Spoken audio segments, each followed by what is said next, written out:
Hello everyone, welcome back to the channel. And today in this video, as you can see, I'm back in my computer room with the IBM Trio here.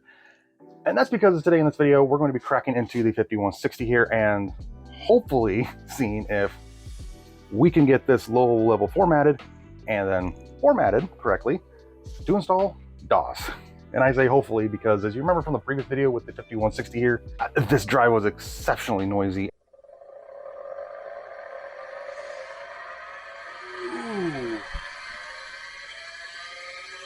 And very concerning whether or not it's going to survive. So hopefully, if it survives the low-level formatting process, and if it survives the high-level formatting process, we can install DOS onto this thing and make it a little more usable for me down here in the computer room. Because this thing still has information on it from where it came from, and it came from a bank. So obviously, I want to get it wiped out and made more usable. So let's just get into it and see what we're gonna be doing here. So for a little bit of a recap, this is the IBM Trio. These are the three main IBM machines that came out in the 80s that pretty much defined, if not started, a lot of the architecture that's still being used today.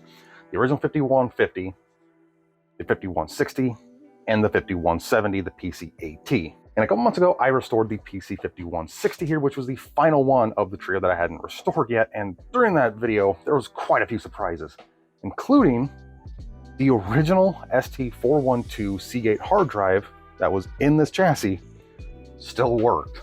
Of all things that could have failed and went wrong, it worked, although it was extremely growly and extremely noisy when I got it powered up. And after I got done restoring it, I put up a poll to basically say, hey, if I can low-level format this thing and it survives, which DOS would be better to install? DOS 2.1 or PC-DOS 3.3? And the reason why those two specifically was because 2.1 would have been what this thing came with originally, and 3.1/3.3 is what's also installed on this drive, which during the previous video, we saw that this thing had both installations of DOS running almost side by side, which was very strange. The main DOS that it booted into was DOS 3.3, and the one that was kind of hidden in the DOS folder was called PC-DOS 2.1. So for whatever reason, either somebody didn't override this correctly when they were installing 3.3, or they kept both installations for some sort of weird compatibility thing. And that's the other reason why I'm glad we're using PC-DOS 3.3. Like somebody said on the poll, it's a little more stable, a little more compatible with games and software, and, well, realistically, it's going to be just fine for using on it. It's going to be more error correct anyway. Technically, yes, I would love to have 2.1 on here, but this is just to see if this hard drive is going to survive long enough to do anything useful. And then from here, a lot of games and software that would run on here are going to run better on 3.3 than 2.1 anyway. And yes, I could run DOS 6.22 or whatever on here like I do on the 5150 here, but because it's got an original functional hard drive, again, surprisingly, I kind of want it to be more error correct. If this thing dies and conks out, either in this video or after this video, I'll get an XT to IDE adapter like 5150 here, and then I can just be a dork and have CF card for PC-DOS 2.1, 3.3, 6.22, and now we have options. Now comes the fun part of talking about low-level formatting and why this is not going to be straightforward at all. Now, we need to talk a little bit about the low-level formatting and why it's not going to be straightforward at all, especially when we're comparing it to the Turbo XT that I did the RLL drive in, because that was fairly easy and straightforward. This one, not so much. And that's because of the hard drive controller that's in here, which you'll see here in a B-roll shot. This is the Seagate IBM part number 1501492, an MFM controller card, again, made by Seagate, and there was 3 primary revisions of this card found in the 5160s. Specifically though, this is the oldest and first one that came out, which means this is an early PC-5160. Now, what makes this a little bit different and not as straightforward is that, well, for starters, low-level formatting is not universal. You can't take a drive that was a little formatted on a Western Digital controller and plug it into another brand's controller and expect it to work, and vice versa. That's because they lay down the data a little bit differently from drive to drive. Now, if it's a Western Digital controller to a Western Digital controller, as long as it's within the same family, that's fine. And if it's within SEBIC to SEBIC, like if I say had two 5160s, one a later one and one an earlier one, and one drive conked out, I could swap drives and it would still communicate correctly. And you also can't swap MFM with RLL controllers without there being a lot of issues. But it's not the scope of this video. What also makes this really interesting is that this controller card here only supports one type of drive. The other ones all supported maybe a half a dozen to a dozen different drive types and parameters and setups. This one only supports one, and that's with parameters of 306 cylinders, 4 heads, and a pre-write compensation of 0. Which, yes, I got all the information from -0degrees.net. I'll post some pictures here of where I got this information and all the other information I needed for the level formatting, because it turns out it's not something simple. What makes all that interesting is that the ST-412 from Seagate here, which is one of the earliest drives to be found in a PC, has a write pre-compensation of 128, but for whatever reason, I guess Seagate said, no, 0 will work on this drive and not have an issue. So, I mean, it worked back then, it's working now, in this case, shockingly. And what I mean by not being as straightforward, with the RLO controller over there and the Western Digital drive that was found in the 5150, it used the standard G equals C 800:5 to get into the low-level formatting BIOS. This one is not that way. You can't use that function at all. You have to use a completely different function, which I wrote down, and it almost looks like I'm writing it in like machine language or something, with all the different calls and codes that need to be typed in. This is not straightforward, and I'm really glad I looked it up, because I'm pretty sure if I would have did it wrong, something would have really went bad. More bad than what could go wrong if this drive conks out in the middle of this. I'm going to power this thing up real quick and get the drive spinning up. I'm going to put my lapel mic on top of the chassis so you can hear how awesome this drive sounds. And then we're going to get into seeing if it survives a low-level formatting, and then hopefully from there we can get into DOS. All right, so I'm going to put my lapel mic, this one, down here. Flip the drive so you can hear how awesome this sounds when it spins up, because it sounds just god-awful.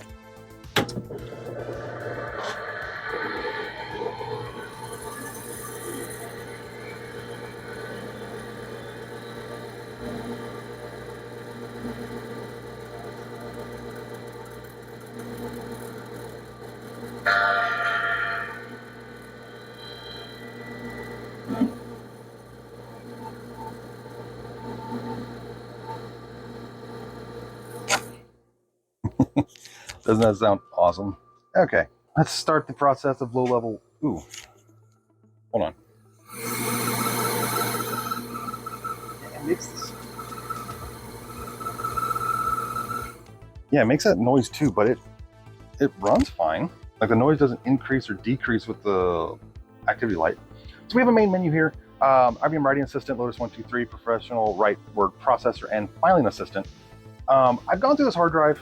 There's really nothing super important that needs to be archived and saved, because Lotus 123, I believe, is out there already. Professional Write Word Processor is already out there. Filing Assistant and Writing Assistant is already out there. I've actually found both of these image files on online. I just want to make sure that I'm right about the Lotus thing. Yeah, Lotus 123 release 2.01. I believe that's already out there, archived. So, yeah, I looked on WinImage. WinWorld PC, and it's 2.01's on there. So there we go. It quieted down now. All right. Turn that light off so I can see what I'm doing. Okay. So let's just start the process of low-level formatting. Oh, crap. There is no B drive. We're going to install PC-DOS 3.3, so we're going to go with debug. Enter. Incorrect. What? Do I have to? Oh, I have to boot from. Move the camera that there's less glare. Okay. New date and time 3.3. Now we should be able to go into debug. Okay, so now we're in the debug. So now we're going to type in this very long command set here. So A100. Okay, so it gives me a number, so I need to type in MOVAX, comma 00705. Enter.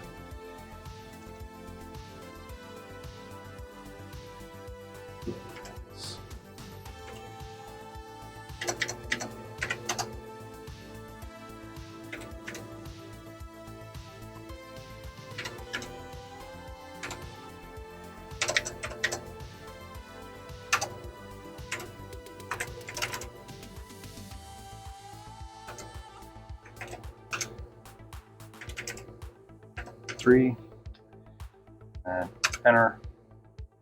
That should be G equals 100. Okay, and now it should just be low-level formatting.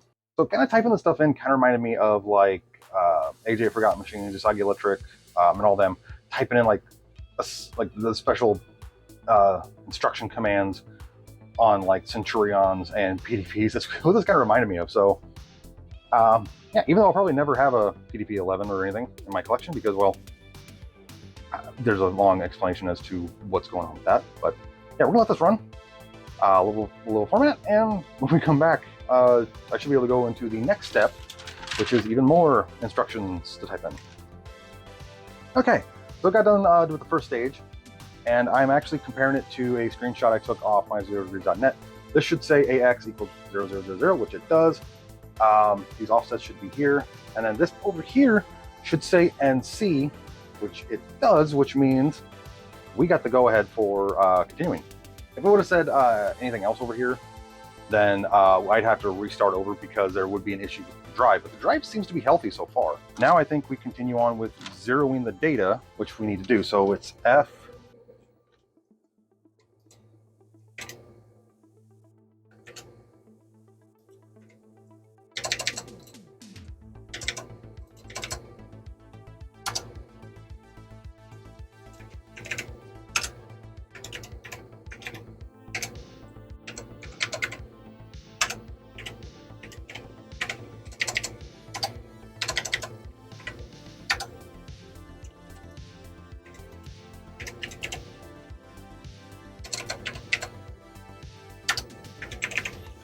Okay, so I got all this string stuff typed in, ready to hit enter. This should zero out the data so that it should basically, after a little formatting, it should zero out all the sectors and stuff, so it should be fine to go from here. I did find it interesting though that up here when I did the first time, there was no MOVBX instruction up here. So I hope I didn't miss something. I'm looking at the screenshot from my0degrees.net and it doesn't show it up here, so hopefully it's fine. So we should hit enter and zeroed it out. So I should be able to hit Q. Okay, so now we're back into A drive. Just for fun, we're going to pop in disk 1. And there's the drive getting noisy again. Control delete. And then from here, it should just be the bog standard formatting of DAWs. I find it concerning my LEDs not working on my floppy drive. My activity light. That might be something weird going on with the LED itself. But the drive, yeah, physically works. Okay, so now we're going to go to tab disk. It should detect a drive. Disk drive 1. Okay, we got it. Okay, we're going to create a DOS partition. Primary DOS. Primary DOS.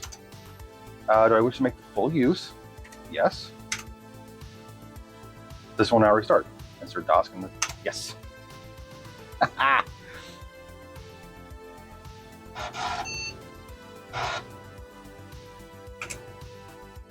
New time. Okay, so now it should be format CS. Really wish I had direct capture for this, but I have no way of direct capturing CGA, EGA, or MDA with to my computer. So yeah, we're doing it like this. Yes. Look at that. Look at it go. Lights just a flickering and flashing. 0, 1, 2, 3, 0, 1, 2, 3. Yeah, it's a 4-head. Now we should be able to count up all the way to 100 and I think, what did I say? 300. Should be counting up all the way to 306 cylinders. So I'll be back when this is done. Okay, holy crap, it worked. Format complete, system transferred. 86K bytes used by system. Yeah, a whole bunch of available on disk. Awesome. Okay, so that means I should be able to pull out the floppy drive and it should boot into the hard drive. Right?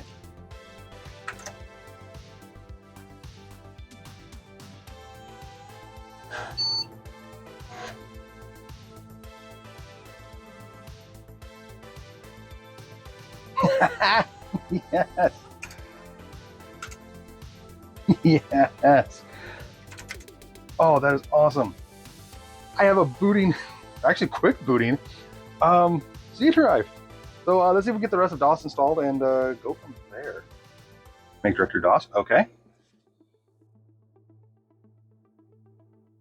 And then we're gonna go to A, directory. Okay, so it should be X copy A C DOS.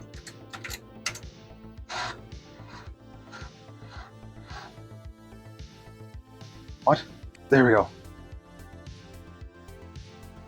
That scared me a little bit. Yes. Awesome. Okay. And then it should be, I should be able to, since it's already in memory, right? Yeah, okay, it's already on this one, so I should be able to X copy A C DOS.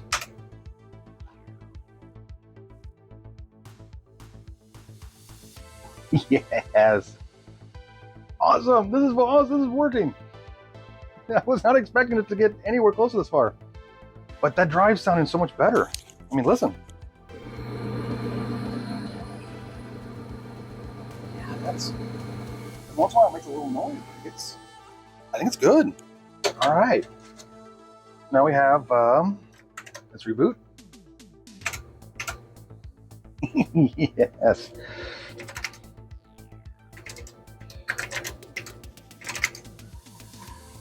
It's making a little noise, but hey, look at that.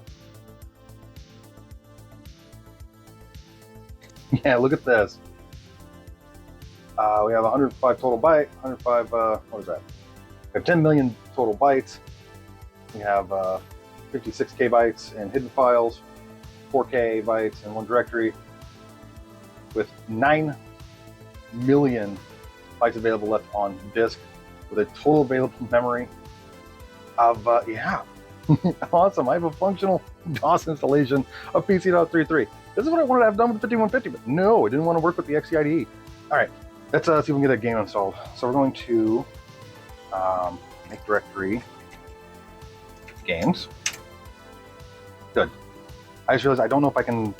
I don't know if I want to install PX3 because it will take up a lot of drive space, and I only have 10 megabytes, and unlike my 5150 with the XT IDE adapter, I can't just pull a hard drive out, plug it in my computer, and delete files if I run out of space. So I have to be kind of careful. I just realized that after I got done with this. I don't know if I can install any games. PC speaker, because we have no sound card yet. Yes. Yeah, it didn't actually do what I wanted it to do.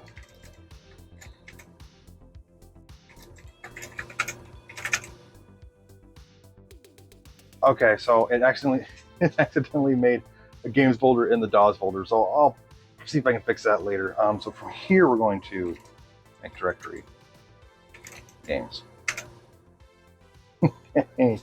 So awesome. This works out fantastically well. I'm really happy about this. So as you can see, and probably will hear behind me, this thing is working flawlessly and perfectly. Yeah, it's extremely noisy, as like I said, you can hear, but I'm just blown away that this just, it worked. It survived. I was actually expecting this thing to just start making horrible sounds and have the drive crash, the bearing lock up, some horrible, horrible noise, more than it's making now, and just die in the middle of any part of this video. But it didn't. It, well, survived low-level formatting and the high-level formatting to get prepped for DOS, and then it also survived the DOS install. And as you can see behind me, I did change my mind. I am installing a game onto this hard drive, which is Planet X3. Yes, I know it's cliche at this point to be using Planet X3, but it's a small enough game that it'll fit on the hard drive. I know it'll fit on the hard drive because I have, I think, 9 megabytes left of space because this is only a 10 megabyte drive, which, yeah, didn't sound like that much, but back then, that was a whole heck of a lot. It's just finished installing. I'm going to see if it'll run real quick, and I'm pretty sure it will.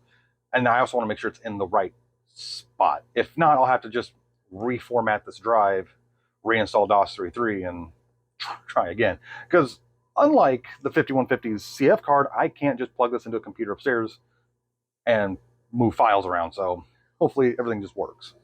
It's working perfectly. Awesome. Have a nice DOS. I will, thank you, because that's what this computer is doing right now, is having a nice DOS. It's just, it blows me away that this thing just worked and it didn't die during any of this. And yes, to be realistic, it's probably not going to last long. I mean, this drive is 40 years old, and I mean, it is a testament to how well they built these machines back then, but it's still a 40-year-old hard drive, and it could die at any time. I mean, just look at any other channel that involves these old computers. LGR, 8-Bit Guy, Usagi Electric, Forgotten Machines, the smorgasbord of us that have these old computers and have these old drives.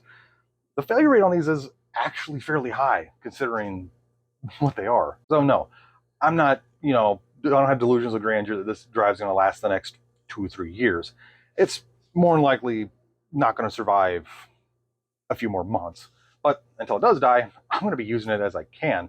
And if that means installing a bunch of games on here and productivity software on this and the 5150 and trying them out, I'm going to. Because I have a whole whopping 9 megabytes of space left.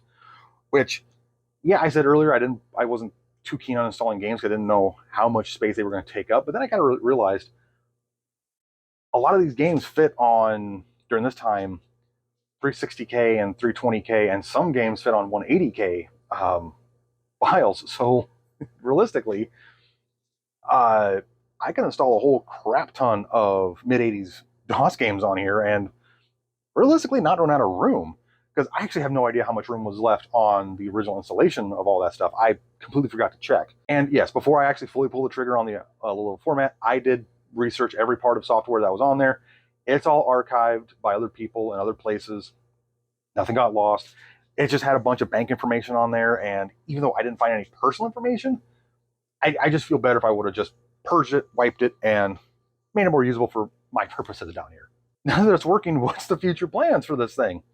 Well, just like the other 2 IBMs, retro games and software. I'm going to be downloading a bunch of productivity software and games and writing them to floppy so that I can try them out on each of these machines for the era they came out of. Specifically, the 5150, like I mentioned before, is going to be handling the text-only stuff and maybe some Hercules stuff from around 81 to about 83, which would have been the primary lifespan of the 5150. 5160 is about going to be running somewhere from 83, 84 to about 86, running some CGA games. And the 5170 here, the big boy, is going to be running games from roughly 86, 87 to 88, 89, the era of the EGA and early VGA stuff that won't run on these two and is a little bit, the 386 would have been too powerful. The 386 and 46 would have been too powerful to run them. And yes, you may have noticed that the CGA monitor is on the 5160 and a VGA monitor is down the 5170. That's because, again, I want this to be my CGA machine, and that's what it's going to be for. Obviously, some other future stuff is I want to upgrade the RAM on this to full 640K. I want to install a serial card. I don't think I'm going to install a sound card unless I can come across a ad lib clone kit that I can build and put in here, or the 5170. Realistically, these two are going to be just PCB beeper speakers. The only real reason why I'd want a sound card is to turn the sound and music off, so when I'm trying to record down here like late at night or something, I don't wake up my wife and kid.